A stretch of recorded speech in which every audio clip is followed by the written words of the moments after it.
I would definitely, in Clare, think that the music, you know, plays a very, very important part in rural life, in their life, and I suppose the old politics can sort of take second place. I would have thought, you know, the music it's a necessity to life.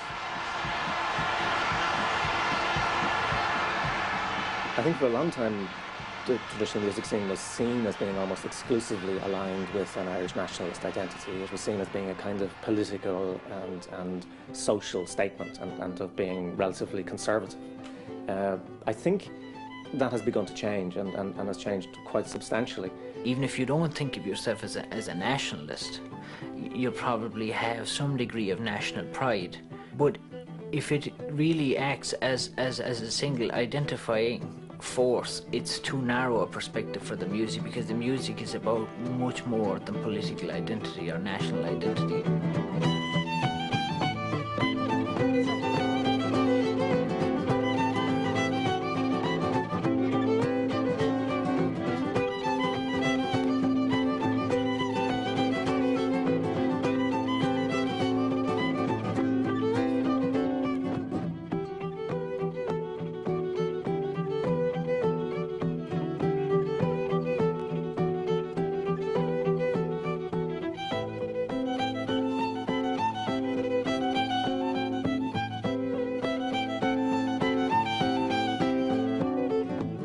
Too often when television has approached traditional music, it's tended to do it in a way which takes the music out of its context and puts it into a studio and then tries to pretend that this is as if you're sitting in a pub in County Clare.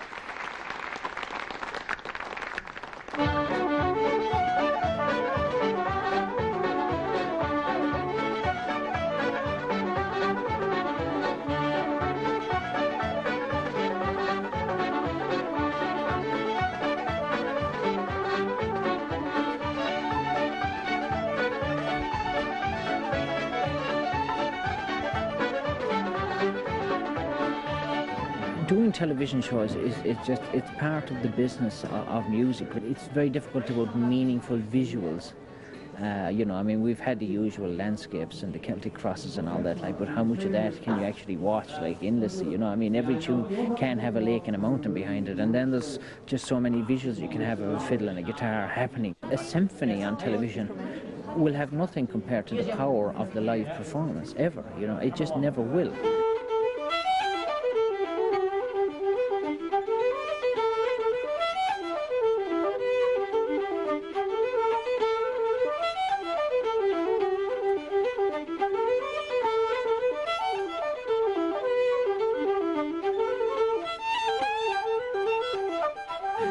I really wouldn't want to try and change everything to make it radio, MTV, TV friendly, you know, because it really goes against the very nature of it, I think.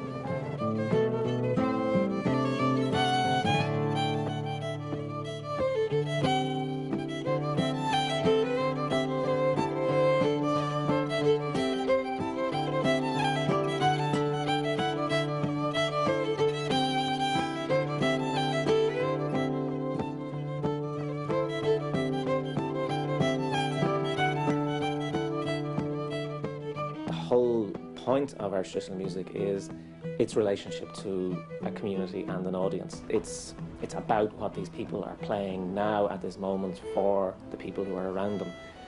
And once you begin to take it out of that context and create it as a very self-conscious image of Ireland, then you run a huge danger, actually, that it becomes a kind of parody of itself. It's never been as fashionable. It's, you know, it's very much a presence in world music. It has also become very much part of a tourist industry. It's become part of a very self-conscious idea of what it is to be Irish, and it's in huge danger of being packaged out of existence. Like, I think we're more consumerist and self-centered now, you see. So we have different values, and these values really are at odds with what you're trying to get at in this music. And I know that I personally struggle with this, and a lot of times, you know, I don't get there. And a lot of times I do, and I you know, you just keep struggling with it.